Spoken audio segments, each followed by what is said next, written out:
What's up guys? Welcome na naman sa isang panibagong video. Sarado natin to. Ayan. Wala naman akong travel ngayon, pero itong vlog na to parang hindi siya travel vlog. Mag-iikot lang tayo sa city, tapos may pupuntahan lang kasi ako ngayon. Umuwi dito yung kapatid ko at saka yung asawa niya at saka yung pamangkin ko. Nag-attend sila ng graduation, may dinner, in-invite tayo, so punta natin, sayang yun, pagkain din yun. Yun, pero ang pag-uusapan natin habang papunta ako dun ay tungkol sa maintenance ng motor. Yan, kasi itong si Black Raptor naka 12,000 na. Usually ang ginagawa ko sa kanya kasi is every 1,000 ako nagpapalit ng oil, tapos every 2,000 ako nagpapalit ng gear oil. Ano lang, hindi sa magastos, parang gusto ko lang kasi tumagal ng todo-todo tong motor na to. Tapos syempre alam nyo naman na itong si Black Raptor ay pinalitan ko na yung throttle body. Naka 32mm na throttle body na siya. Pinalitan ko siya nung nag 6,000, nasa roughly 6,000 plus, mga 6,200, 6,400 ganun. Bigla ko lang naisip na yung sabi ko,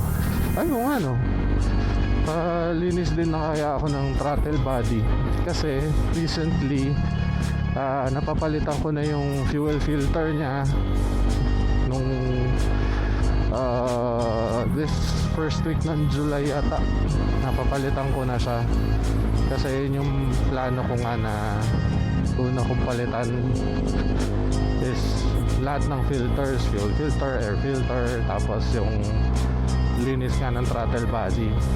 Nauna yung pagpalit ng fuel filter, and then etong throttle body inano ko na, sige pagkaano na lang, yung parang inuusog ko ng inuusog. Buti na lang kanina parang wala akong sabi ko palinis ko na, kasi baga 6,000 na rin yung nabiyahe. Ang bala ko kasi mga 10,000 sa ako sa papalinis. Ayun, buti na lang chinek ko, kasi nung pinalinis natin ang dumi na pala, sobrang itim. Tapos palagi naman ako naglilinis ng air filter kasi nakaano ako yung tawag dito, washable. So every time na naglilinis ako ng CVT, every time ako nagpapa-change oil, pagkatapos nun nililinis ko yung filter, kumbaga sinasabay ko na rin. Tapos pag sinipag ako na, diba, sa pag-washing, mga third or fourth washing ko, ayun, sinasabay ko na rin yung paglinis ng air filter. So total washable naman siya. So yun, kita natin na madumi. So kaya pala feeling ko parang medyo nabibitin ako sa lakas niya. Doon pala hindi na siya nakakahinga na maayos.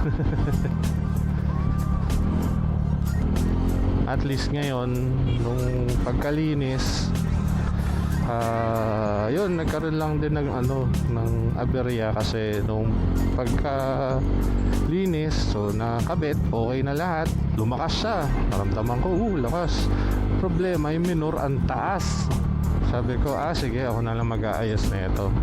Wala sa isip ko na, oo nga pala, nagpalit na ako ng throttle body. Kasi pagka naka-normal na throttle body ka, yun yung stock, meron bukasan dun sa loob ng natin,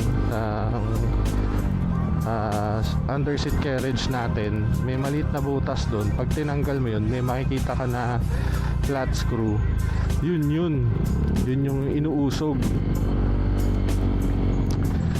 So sabi ko,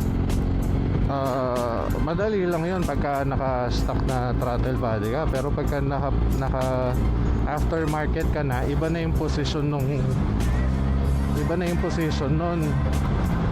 So kailangan kong baklasin ulit lahat. So mga 40 minutes ko binaklas kasi syempre maingat tayo sa fairings, tapos yung mga wires, mga tornilyo, ayun. So medyo natagalan ako dun. So in-adjust ko yung minor. Sabi ko, eto, maganda na tong tunog na to. Ayoko kasi naman medyo mataas tsaka simula nung nag CVT ako at saka tawag dito, throttle body, kumbaga wala nang gamit sa akin tong start stop. Kasi masyadong mataas. Pagka gagamitin ko to, kailangan masyadong mataas yung rev. So parang ganyan siya, konti na lang uusog na. So ginawa ko, binabaan ko na lang, kumbaga okay lang sa akin na wala to. So ayun, nung binabaan ko naman, so okay na.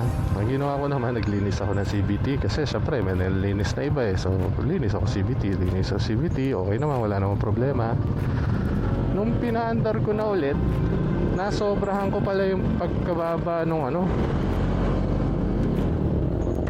nasobrahan ko yung pagkababa ng natin, tono.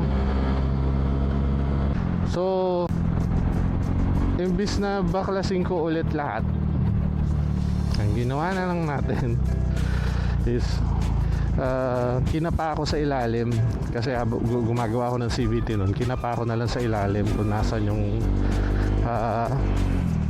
pag-adjust ng minor. Tapos medyo malapit naman sa butas, so tinansya ko na lang. So kuha ako ng drill, so binatasan ko yung sa may upuan. Sus, pagbutas ko sakto, swerte na lang. So hindi ko na kailangan magbutas ng malaki kasi yun yung problema ko, baka pagbutas ko mali, butas ako ulit, mali, butas ako mali, ulit mali. Buti na lang sakto yung pagkakabutas. So isang butas lang siya na 8mm, sakto lang para sa screw pumasok. Ayun, na-adjust natin. Tapos nilagyan ko lang siya ng bathroom tape para in case na sa future kung kailangan kong i-adjust yung minor, dun na, di ba? Wala na akong problema dun. Ayun, yun lang. Ano ko lang is, yun pala, sa tinakbo nung motor natin, 6,000 pa lang, sobrang itim na ang daw nung mekaniko kasi iba yung riding style ko. Kasi itong motor, kumbaga sa buong buhay nito, ang city driving nito parang 10% lang ng buhay niya, yung mga ganito lang. Pero yung long ride nito 90% ng buhay niya.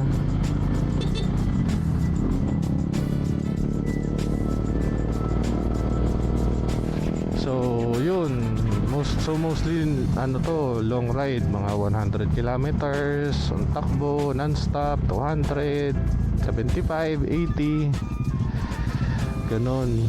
Dito yung lang, punta tapos na, punta tapos na. Hindi siya ganon. So at saka rin, medyo malakas din tayo pumiga kasi syempre nag-enjoy tayo pagka mahangin. Yung malakas yung hangin na gumaganito sa atin, nakaka-enjoy. Pero ayun, alam naman nung mekaniko ko na malakas ako parati ako naglilinis ng air filter. So ang niya is talaga sa biyahe ko daw. So ayun, kung hindi daw maagapan, ayun, baka magasgasan yung natin sa sobrang carbon build-up. So mag-ingat tayo sa mga ganon. So not necessarily na konti lang yung mileage mo, hindi ka pa mag-check nung mga ganon. So pagdating sa throttle body, kumbaga ikaw nang makaka-assess kung kailan mo ka magpapalinis. Kasi syempre alam mo naman, ikaw gumagamit yan. Kung araw-araw mo gagamitin, syempre araw-araw nadadagdagan yung dumi dyan. Mas maganda ng i-prevent natin yung pagkasira ng bore at saka yung sa may piston ba, yung carbon build-up doon at magasgasan. So mas maganda rin na yung hangin na pumapasok is malinis. Isa rin yun sa fuel filter. Yan, okay din na mag-ano ka sa manual na kung kailan magpapalit. Pero ako ginawa ko kasi is 6,000. So 6,000 nagpapalit ako ng fuel filter kasi hindi ko naman siya ini-empty. At saka naglalagay din ako ng carbon cleaner. So ayun, kumbaga kung gusto natin mapahaba yung buhay ng mga motor natin, maganda alagaan natin sa sa maintenance para din katawan natin. Kung gusto natin humaba buhay natin, huwag tayong umabuso sa mga pinagagawa natin. Yun lang. Ayan, nandito na tayo sa Robinsons. Doon kami kakain sa Titas. Siya, restaurant siya na dito sa Tacloban. Tapos sila dito sa Robinsons. Masarap yung mga food nila. Filipino food sila. So yun, ayan siya, Titas. Tapos ayun na yata sila. Ayan, paparada na lang tayo. Yun lang. Sana makatulong yung nasabi ko at saka maging lesson sa akin. Maging lesson yun. Saka maging lesson sa atin na parati mag-maintain ng motor. At saka ingat lang palagi sa daan. Ride safe guys. Paparada na tayo. Oh boy.